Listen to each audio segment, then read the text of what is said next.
You helped them. When no one else would, you were there. You gave your time, your money, your energy, maybe even a piece of yourself you can never get back. And then one day, the very person you lifted up turned around and betrayed you. If this has happened to you, you're not naive, and you're not a bad judge of character. You've simply run into one of the oldest and most uncomfortable truths about human nature, a truth Friedrich Nietzsche understood more deeply than almost anyone. Because the betrayal that follows kindness isn't random.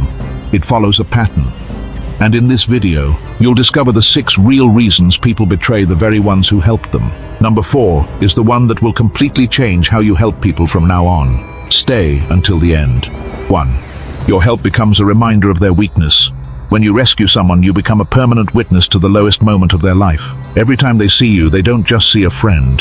They see the version of themselves that couldn't cope, that needed saving, that wasn't enough on their own. Nietzsche understood that human beings are driven by a deep will to feel strong, capable, and in control of their own lives. And your kindness, no matter how pure, quietly threatens that feeling. So to protect their own ego, they push away the one thing that reminds them they were ever weak. They don't push away your help, they push away you. 2. Gratitude is a heavier burden than most people can carry. At first, the person you helped is genuinely thankful. But gratitude, when it can't be repaid, slowly curdles into something darker.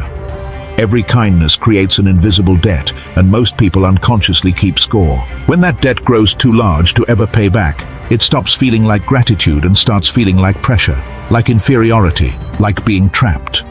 Nietzsche saw how easily a noble feeling can rot into resentment when the ego can't bear it. And the fastest way for a person to escape a debt they can't repay is to convince themselves that you were never owed anything in the first place, that you weren't so generous after all, that you had motives. That's how the resentment begins. 3. You disturb the balance of power between you. Every relationship has an invisible balance, a quiet equilibrium of give and take. When you help someone significantly, you tip that balance. You become the one who gives, the one who has, the one who stands above, and they become the one who receives, the one who needs, the one who stands below. You may never have wanted that power. You may not even have noticed it, but they feel it in every interaction. Nietzsche wrote about how the human spirit recoils from feeling subordinate, and some people would rather destroy a relationship entirely than continue living inside a version of it where they feel small. Betrayal, for them, is a way to level the ground, to stop looking up at you. 4. Helping too much quietly tells them they're not capable. Here is the reason that changes everything. When you constantly solve someone's problems, rescue them from every fall, and carry their weight for them, you send a silent message you never intended, that you don't believe they can do it themselves. Your generosity, repeated long enough, becomes a verdict on their competence, and no one forgives the person who made them feel incapable, even if that person was only trying to help. Nietzsche believed that real strength comes from overcoming your own struggles, not from being spared them. When you take away someone's struggle, you accidentally take away their chance to feel strong. And some people will resent you for that far more than they ever resent an enemy. This is why the kindest thing is often not to carry someone, but to help them learn to carry themselves. 5. Some people only respect what costs them something. We value what we earn, we protect what we sacrifice for. But things given freely are often treated as though they're worth nothing. When your help arrives easily, again and again, with no cost and no condition, the person on the receiving end slowly stops valuing it, and stops valuing you along with it. Nietzsche distrusted comfort that came too cheaply because he understood that human beings rarely respect what they didn't have to fight for. The tragedy is brutal in its simplicity. The easier you make someone's life, the less they tend to appreciate the one who made it easy. Your effortless generosity gets mistaken for something they were simply entitled to. 6. Your kindness exposes who they really are. This is the deepest reason of all. Sometimes your help doesn't create the flaw in a person. It simply reveals it. The selfishness, the entitlement, the inability to be grateful, the readiness to use others. These were always there, hidden, waiting. Your generosity just gave them the perfect stage to show it. Nietzsche believed that comfort and ease reveal a person's true character far more than hardship ever does.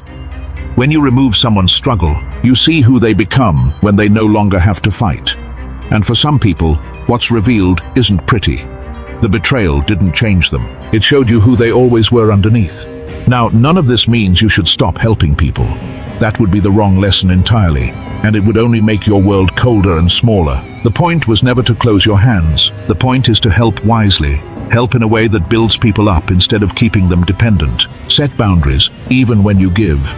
Don't help to be loved, and don't keep score expecting to be repaid. And above all, accept a hard truth. That your kindness will sometimes land on people who cannot carry what you offer them.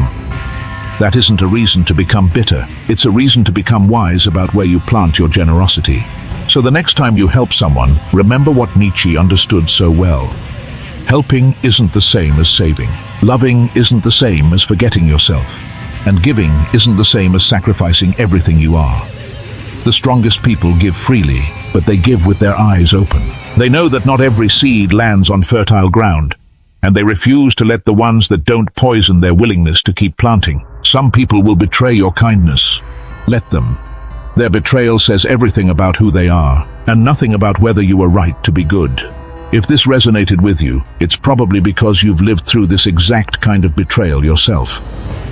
For more on the psychology of power, the philosophy of Friedrich Nietzsche, and the strength of giving without losing yourself, subscribe, because understanding why people betray you is how you take back control of your life.